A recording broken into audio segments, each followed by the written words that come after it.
교육진단 시간입니다. 어제부터 수능 원서 접수가 시작됐습니다. 대부분의 수험생들이 이미 수시 지원 포트폴리오를 만들어서 응시 계획을 수립했습니다. 지원 가능한 6번의 기회 가운데 4번 정도는 이미 확정을 지어놓고 두세 곳은 아직도 눈치를 보며 갈등하는 학생들이 많습니다. 오늘은 대입 수시 지원 기간에 특별히 어떤 점에 유의해야 할 것인가에 대해서 얘기해보는 시간 갖도록 합니다. 오늘도 윤희련 교육문화연구소 대표 윤희련 선생님 전화로 모셨습니다. 윤 선생님 안녕하십니까? 예, 안녕하십니까? 지금 수험생들 주로 어떤 것들을 고민을 하고 있을까요? 예, 지금 말씀하신 대로 오늘부터 15일까지 각 대학마다 3일 이상 수시 원서 접수를 합니다. 수시 원서 접수를 하면은 이 전형 기간은 9월 16일부터 12월 14일까지 90일 동안 진행하고요. 합격자 발표는 금년 12월 15일까지 합격자 발표를 하게 돼 있고, 이 등록 기간은 12월 18일에서 21일까지입니다. 미등록 충원 합격자 통보는 마감이 원래 12월 28일까지, 또 추가 등록도 그 다음날 있고, 이런 식으로 이제 수시 일정이 진행되는데, 지금 수험생들은 포트폴리오를 마련해 놓고 6개 중에 한 4개 정도는 어느 정도 되는데 2개는 지금 망설이고 있습니다.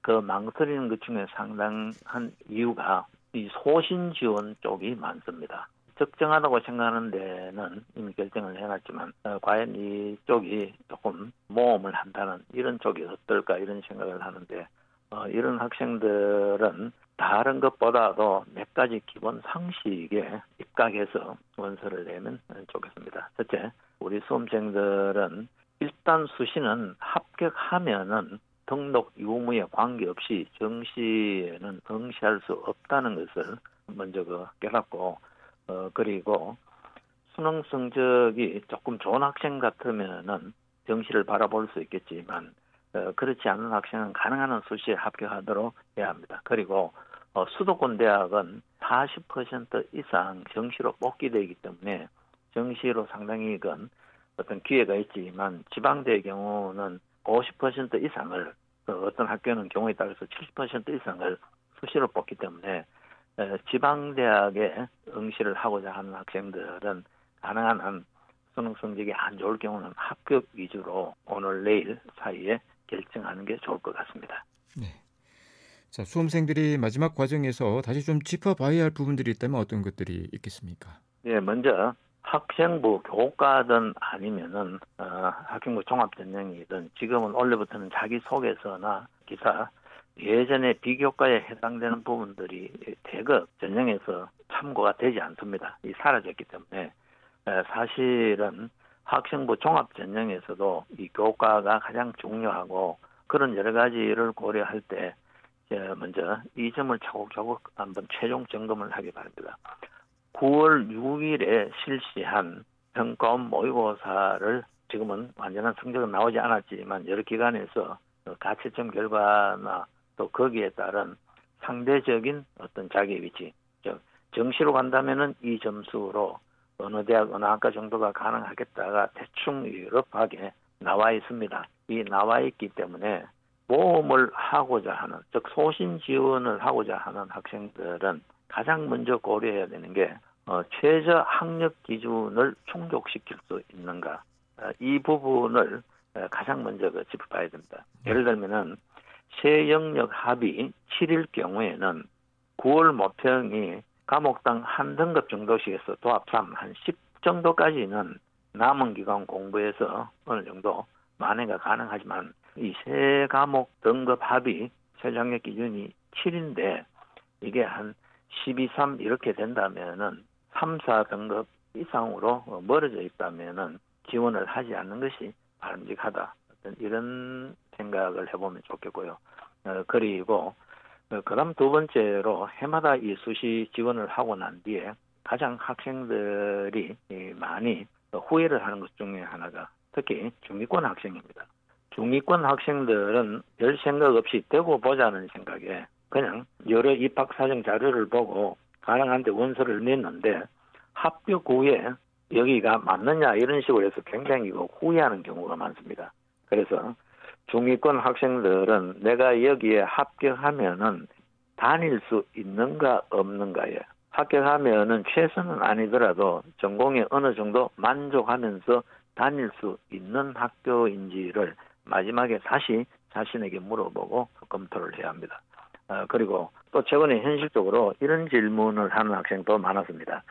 요즘 중하위권 대학은 정원을 채우기가 어렵고 또 수시에서도 미달이 많고 그리고 현재로서는 조금 합격 위주로 지원을 해서 합격하고 나면은 나중에 편입이 쉽지 않느냐.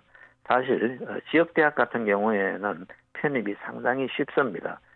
그래서 성적이 영 좀 모자라는 학생은 일단 합격할 수 있는 대학에 지망을 하고 나중에 편입이나 다른 쪽을 생각해도 됩니다. 이런 것들을 한번 종합적으로 생각한 후에 차분히 노력을 하는 게 좋겠습니다. 네. 수시 원서 접수 이후의 수험생들은 어떻게 마무리 학습을 해야 될까요? 사실은 앞부분보다도 이 부분이 훨씬 더 중요한데요. 특히 이 재학생들은 지난 8월 동안에 수시 지원 전략을 세운다고 굉장히 수능 공부를 소홀히 한 경우가 많습니다. 그래서 수시 원서를 접수하면서 수시에 될 것 같고 이런 생각을 하게 되는데 결국은 수험생들은 수시는 예측 가능성이 낮다. 나는 마지막으로 정시로 대학에 갈 가능성이 높다는 생각을 해야 됩니다. 일단 이번 주 안에 수시 원서 접수는 끝이 납니다. 끝이 나면은 논술을 제외하고 나머지는 당분간은 그냥 수능 공부에 최선을 다하고 나는 정시로 간다는 각오로 공부를 해야 됩니다. 해마다 많은 학생들이 이 수시로 우왕좌왕하면서 마음을 잡지 못하고 공부를 제대로 못해서 결국은 수시에도 실패하고 정시에도 실패하는 사례가 굉장히 많았습니다. 그래서 이제 이번 주에 마무리 짓고 다시 차분히 공부하면은 이 남은 기간에 엄청난 변화를 일으킬 수 있다는 것. 그리고 최저 학력 기준이 있는 대학과 학과에 지망한 학생은 결국은 수능 공부 최저 학력 기준이 당락에 결정적일 뿐만 아니라 또 일부 학과는 최저 학력 기준만 통과하면 거의 무조건 합격하는 과도 많기 때문에 수능 공부에 최선을 다해야 한다는 겁니다. 그리고 수능 공부를 할 때도 그냥 요점 정리보다는 마지막 순간까지 한 10월 중순까지는 교과서적인 기본 개념의 이해에 중점을 두는 공부를 해야 됩니다. 특히 원래는 이 킬러 문항이 배제되면서 중간 문제가 다소 어려워지는 경향이 있습니다. 그래서 이 문제들은 개념을 잘 이해하면 거의 풀 수 있기 때문에 마지막 순간까지 교과서의 내용 정리에 최선을 다하겠다는 이런 마음을 가지고 공부를 해야 됩니다. 그리고 다시 한번 강조하지만 적극적이고 도전적인 자세가 중요하고 또 우리 수험생들이 명심해야 되는 것은 2학기 때는 무조건 문제풀이를 해야 된다. 그렇지 않습니다.